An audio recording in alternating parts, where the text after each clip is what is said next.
Para adicionar um procedimento, vamos em adicionar procedimento. Agora vamos entender o que significa cada campo desse. A tabela, você seleciona qual tipo de tabela de procedimento que você vai usar. Se você deixar em branco, vai ser considerado a tabela própria. Certo? Você pode deixar tanto isso aqui em branco. Você pode perceber que o código já vem automático. Mas vamos lá. Tabela 22 corresponde à tabela Tools. Por exemplo, a tabela 90 corresponde à tabela da MB. Então, se eu deixar em branco e fizer uma consulta aqui no código, ele vai trazer os itens da tabela 22. Tá? Então, por exemplo, eu posso colocar aqui 10, 10, 12 ou simplesmente escrever consulta em tutorial. Ele já preenche procedimento. O tipo, esse campo é bem importante porque a depender desse tipo, podemos ter uma configuração diferente, tanto para repasse como nos relatórios. Então, vamos dizer que isso é uma consulta.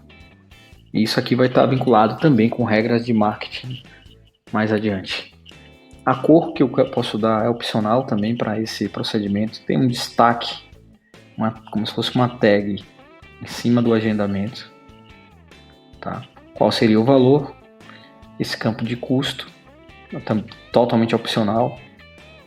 O tipo também é opcional. Só o que é preciso para configurar é o nome do procedimento e o valor.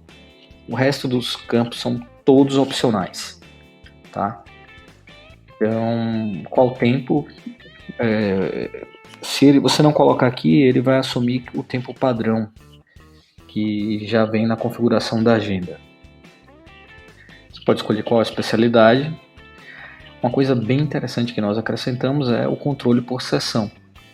Se você colocar aqui o controle por sessão e definir qual a quantidade de sessão, então, no momento que eu realizo o agendamento ou então crio uma ordem de serviço adicionando esse procedimento, ele já vai criar a quantidade de sessões e vai dividir o valor total disso. Então, por exemplo, um pacote de 10 sessões de psicologia, você vai colocar o valor completo, total, e o sistema automaticamente vai fazer a divisão por sessão.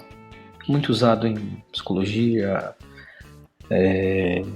fisioterapia e algumas outras especialidades. Outro campo bem interessante é a primeira consulta. Você vai informar aqui se esse procedimento acontece apenas na primeira consulta, não acontece na primeira consulta, ou seja, ou ele é indiferente. Tá? Então, se for a primeira vez do paciente, só pode fazer esse procedimento, então você vai dizer sim.